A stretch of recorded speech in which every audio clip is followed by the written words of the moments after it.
may kasamang talento ang pag-i-impersonate, ang panggagaya. Kaya nandito ka ngayon para malaman natin at makilala natin kung gaano kayo kagaling manggaya. So, ang may karampatang gantimpala yun.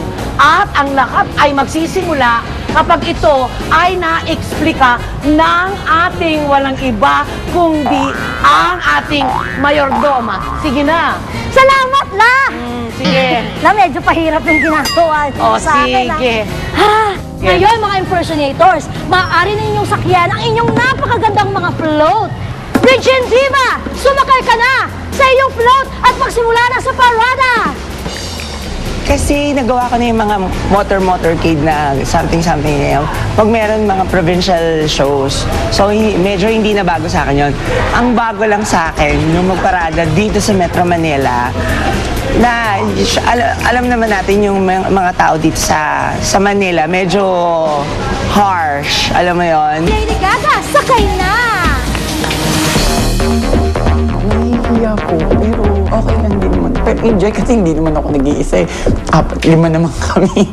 Donna Summer, it's your time to shine! Gusto ako kasi tanghaling tapat, yung mga kahaponan tapat, nagpaparada ako. First time ko yan nangyari sa akin. Michael Jackson, eto na, pakita mo na, who's bad? Yan! Yes naman, Medyo kinakabahan ako dahil hindi ko alam kung saan kami iikot eh. Si Mami, Janisha, sakyan mo na! Diba? Nagulat ako pagbaba ko talaga ng sikreto. Ay, may float? Ano to? Flores de Mayo. Nakaka-touch kasi parang karamdam ko ako talaga sa Aling Janisha kasi yung mga kaway-kaway kong ganyan. Heto na ang mga unang challenge natin sa ating mga stars. Kailangan nilang umikot at magparada dito sa Araneta Center para naman magbigay pugay sa kanilang mga fans. Pagkatapos, kailangan nilang mag-ikot at tanungin ang kanilang mga tagahanga kung pasok na ba sa banga ang look nila sa kanilang mga ini-impersonate. Kung oo, kailangan nilang magpadikit ang yellow pin na may nakalagay na Habe. At kung hindi naman, green ribbon na may salitang wale ang dapat na isabit. Ibabawas sa score ang mga makukuhang wale sa bilang ng mga Habe. At nagsimula na ang parada ng mga aplikanteng impersonator ni Lola. Maniwala nga kaya ang mga tao dito sa Cubao? Nung umandar na kami, automatic smile agad, syempre. Yung mga ibang tao naman, sobrang nagugulat nga ako kumakaway eh. Na in-expect ko na pag pumarada na yung float namin, parang dededmahin na kami ng mga tao. Kasi Manila nga to eh.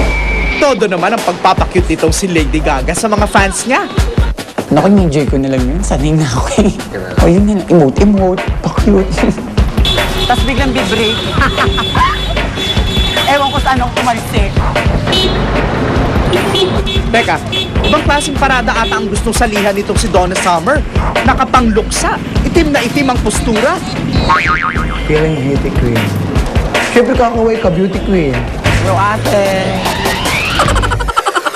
Wow, si Michael Jackson nabuhay. Si Michael, ako yung mga matanda, idol, sinisigawan ako. Kaya ginagantihan ko lang na, tapos tinuturo ko rin siya. Hello!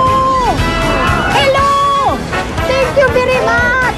Si Aling Janisha kasi, masayahing tao. Strong mom siya tulad ng nanay ko. Siyempre, parang yun si Aling Janisha, parang nakikita ko rin yung personality ko sa kanya. Suportahan niyo ang anak ko! Handa na kaya ang mga impersonator na magpahusga sa mga fans? Yes, abangan niyo ako. At ito naman ang mga pangyayaring dapat abangan sa Mansion ni Lola. Kamukha ba si Michael Jackson? Medyo. Pakisabit na lang yun, no? Wala yung Habe. Hi, hello ate!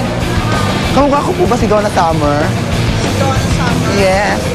Pero hindi ko pa siya kalala pero lalagyan kita. Thank you.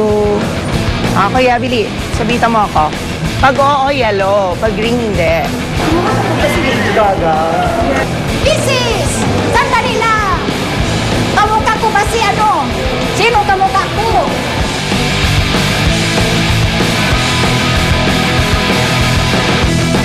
Kaya ko yan! Mapabilib ka sa mga diskarteng panalo para sa yaman ni Lola. Hatid ng new best ever Sunsilk at Tide with Power of